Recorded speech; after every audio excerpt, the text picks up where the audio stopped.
नमस्कार दर्शक बंधु Odia knowledge academy YouTube channel को आपण मानक स्वागत। आपन जदि आम चैनल को प्रथम आछन दयाकोरी चैनल सब्सक्राइब बटन क्लिक करी चैनल को सब्सक्राइब करेंगे। वीडियो भल लगे निश्चय वीडियो को लाइक करेंगे, कमेंट करेंगे, शेयर करेंगे भूलिए जहाँद्वारा आप प्रतिदिन नुआ नुआ अपडेट पाइपर। तो आज गोटे गुरुत्वपूर्ण खबर अच्छी आपड़ जानते आउटसोर्सिंग कर्मचारी मैंने विभिन्न समय सरकार निकट में दाबी रखती एवं से कहते जो जॉब अच्छी रेगुलारेशन करा जाऊ, ताकर जो दरमा अच्छी ताकू वृद्धि करा जाऊ, जो सैलरी हाइक करा जाऊ, ता सहित जो मैंने छटे होते जो कर्मचारी से री एम्प्लॉयमेंट दि जाऊ। तो यहीपरि भाव में विभिन्न दाबी नहीं से सब सरकार सहित सरकार को सब प्रश्न कर सरकार को उत्तर मागिचे केबे से रेगुलर हे कहीं आप जानते आउटसोर्सिंग कर्मचारी जो मैंने अच्छा ओडिशा आउटसोर्सिंग कर्मचारी से नियमित सरकारी कर्मचारी भाया सबू काम कर समस्त कार्य नियमित सरकारी कर्मचारी भाया कर तेणुक आज कहीपर जो आउटसोर्सिंग कर्मचारी आज गोटे वीडियो गोटे खुशी खबर अच्छी। तो विधानसभा मंत्री कौन उत्तर देते आम से विषय आज आलोचना करवा।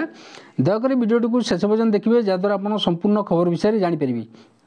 तो ये आप देखूँ जी अच्छा आम गृह निर्माण नगर उन्नयन विभाग अधीन जो मंत्री अच्छा तो गृह निर्माण एवं नगर उन्नयन विभाग अधीन थिबा विभिन्न जो प्रकल्प दफ्तर रे जो ऑफिस गुड़े कार्यरत संख्याधिक जो आउटसोर्सिंग कर्मचारी मानकर नियुक्ति जो अच्छी तांकर अवधि जो टाइम पीरियडटा सेप्टेम्बर मासरू सरी जाइए एवं सेमानकु जो नियुक्ति अवधि नवीकरण लगी पदक्षेप निया सूचना देइचंती गृह निर्माण नगर उन्नयन मंत्री डॉक्टर कृष्णचंद्र जी अच्छा महापात्र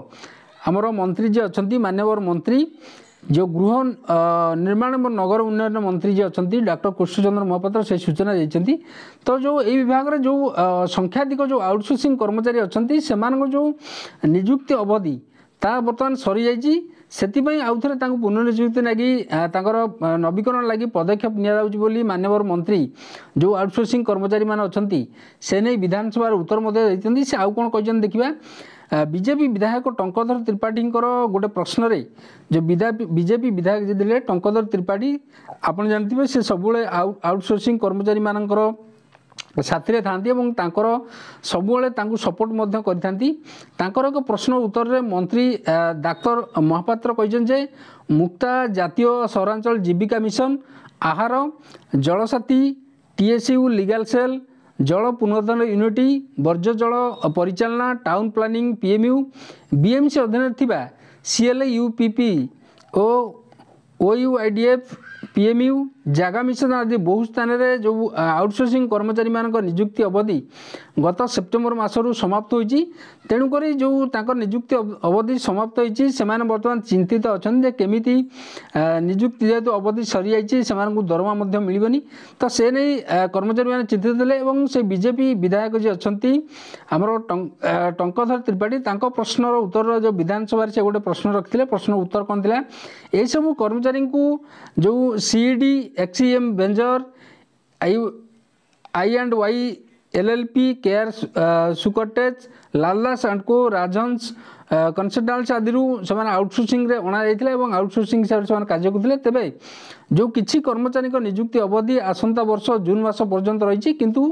अनेक कर्मचारी सेप्टेम्बर मासरू सरी जाइए नियुक्ति अवधि सरी कर्मचारी मानकर कौनसी बकेया प्राप्य नथिबा मंत्री उल्लेख करथिबा बेले एमानकर नियुक्ति नवीकरण पई पदक्षेप निया मान्यवर मंत्री ताको प्रश्न रे उत्तर देइचंती। तो ये तो थिला पुनर्नियुक्ति जो कर्मचारी मानकर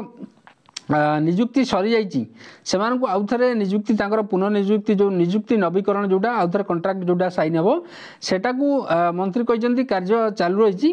किंतु सबुठ गुरुत्वपूर्ण प्रश्न होची जो आउटसोर्सिंग कर्मचारी मैंने दुख दुर्दशार जीवन काटुच्च से आप जानते स्वल्प दरमार से नियमित सरकारी कर्मचारी भली सरकार विभिन्न जो कार्य अच्छी से कार्य गुड़ तुलाऊँ सरकार विभिन्न योजना को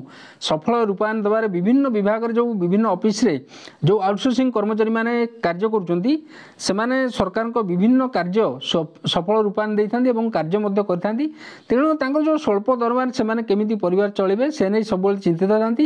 था सहित जो जॉब सिक्यूरीटी बा चाकरीर जो स्थायित्व से चाकरी स्थायित्व और सालारी जो कम मिलूँ दरमा जो कम मिलूँ से सब चिंतित था चाकरी आज अच्छी काली पलैब तेणुक सरकार को सब से अनुरोध कर कारण आप जानते बीजेपी सरकार पूर्व जो विरोधी दल थे से आउटसोर्सिंग सांगे सामिल होते कहले सरकार को आसिले एम दुख से शुणे किंतु एपर्यंत कौन प्रकार सरकार पदक्षेप नहीं ना आउटसोर्सिंग कर्मचारी मानकर तेणुक सब गोटे चिंतार रोचे जे केबे से दुख दूर हम सरकार से जो आशा अच्छी आकांक्षा अच्छी पूरण करेंगे। तो ये आज गुरुत्वपूर्ण खबर जदि आपको खबर भल लगे दयाकोरी चैनल को सब्सक्राइब करेंगे वीडियो को लाइक करेंगे कमेंट करेंगे शेयर करेंगे भूलें। धन्यवाद।